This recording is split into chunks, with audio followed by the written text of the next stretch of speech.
जलगांव जिले के चोपड़ा तालुका में इस साल 38,481 विद्यार्थियों को शैक्षणिक वर्ष 2025-26 के पहले दिन ही मुफ्त पुस्तकें वितरित की जाएंगी।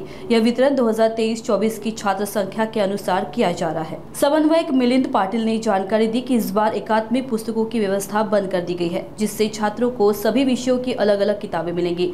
इससे हालांकि उनके बैग का वजन बढ़ेगा, लेकिन पढ़ाई में स्पष्टता भी आएगी।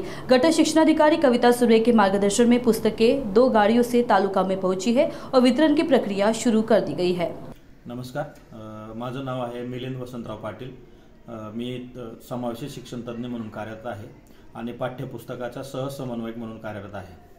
तर या वर्षी शैक्षणिक वर्ष 2025-26 मध्ये आपल्याला शैक्षणिक वर्ष 23-24 च्या पटसंख्येनुसार पुस्तकं प्राप्त झालेली आहेत। या वर्षी 25-26 चा जर विचार करता या वर्षी आपल्याला जवळपास 38,481 विद्यार्थ्यांसाठी चोपडा तालुक्यात पाठ्यपुस्तकं वाटप केले जाणार आहेत। यामध्ये जवळपास 35,381 मराठी माध्यमाचे विद्यार्थी असतील आणि 3,498 हे उर्दू माध्यमाचे विद्यार्थी असतील। या संपूर्ण विद्यार्थ्यांना शैक्षणिक धोरणाच्या याच्यानुसार पहिल्या दिवशी आपण पुस्तकं वाटप करणार आहोत।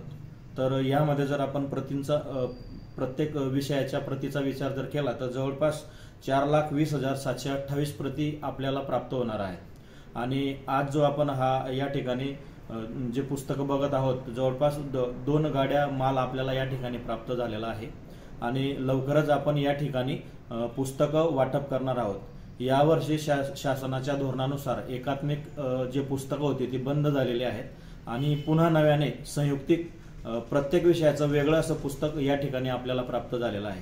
आदरणीय गट शिक्षणाधिकारी कविताताई सुर्वे यांच्या मार्गदर्शनामध्ये लवकरच आपण सर्व विद्यार्थ्यांना या ठिकाणी पुस्तकं वाटप करणार आहोत।